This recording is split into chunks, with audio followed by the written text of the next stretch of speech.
Ben ritrovati a Voce d'Arte da Manuela Moschin. Oggi vi porto in un luogo veramente sorprendente. Oggi visitiamo la chiesa di San Pantalon, ma che dai veneziani è conosciuta come San Pantaleon. Siamo nel sestiere di Dorsoduro. Da fuori questa chiesa potrebbe passare inosservata. Vediamo una facciata semplice, incompiuta, ma basta entrare per rimanere veramente impressionati. La sua storia parte da lontano. La prima fondazione risale all'XI secolo e nel 1305 la chiesa veniva consacrata. Poi, tra rifacimenti, ampliamenti, l'edificio attuale venne ricostruito tra il 1668 e il 1686 su progetto di Francesco Comín.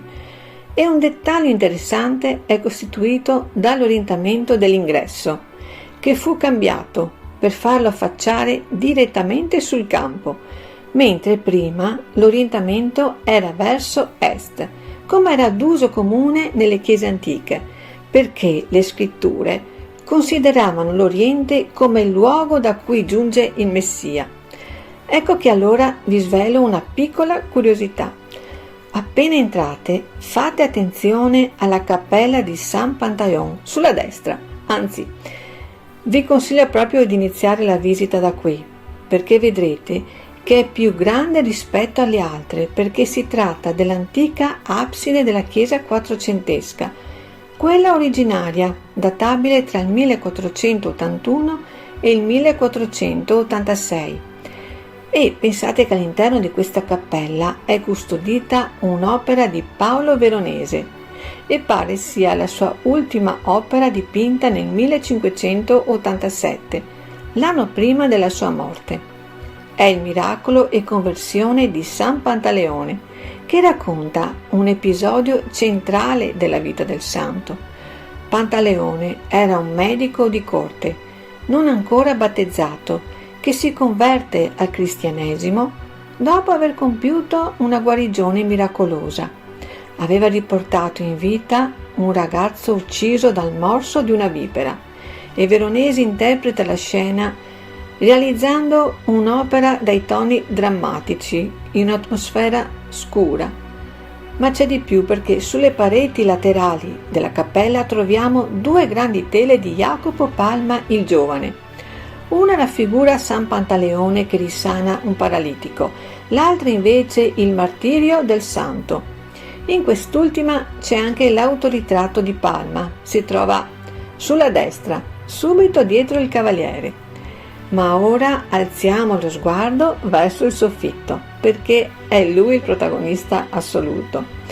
Venne realizzato da Gian Antonio Fumiani tra il 1684 e il 1706 ed è una delle più grandi pitture su tela mai realizzate. Pensate che sono ben 443 metri quadrati e non è un affresco, ma una composizione di circa 60 tele cucite insieme. E Fumiani creò un'immensa architettura illusionistica, una loggia affollata di figure, colonnati, archi, gradinate, dove la prima scena si trova proprio sopra la cappella maggiore, dove vediamo l'imperatore Galerio Massimiano, vestito di porpora, che alza il braccio per firmare la condanna a morte di Pantaleone. Sul lato minore del soffitto, invece, verso il presbiterio, giunge un soldato in sella a un cavallo per far eseguire la sentenza. La terza scena è relativa ai supplizi, in cui gli aguzzini tentano di togliere la vita a Pantaleone, ma con difficoltà, perché gli strumenti di morte si spezzano. La quarta scena riguarda il martirio, mentre poi nel punto di massima altezza prospetica avviene la gloria, dove Gesù abbraccia Pantaleone. È importante riconoscere che le conoscenze teatrali di Fumiani sono evidenti. Sfruttò ogni lunetta e arco della chiesa per creare profondità e movimento. Pensate che lavorò a quest'opera per oltre 20 anni, fino alla morte. Ma San Pantaleon non è solo Fumiani. La chiesa ospita opere di altri maestri come Paolo Veneziano, Giovanni d'Alemagna e Antonio Vivarini, il Padovanino, Lazzarini, ma l'elenco è lungo e ogni angolo nasconde capolavori di grande valore. E ora vi saluto con affetto, con l'arte che illumina l'anima. A presto, ciao!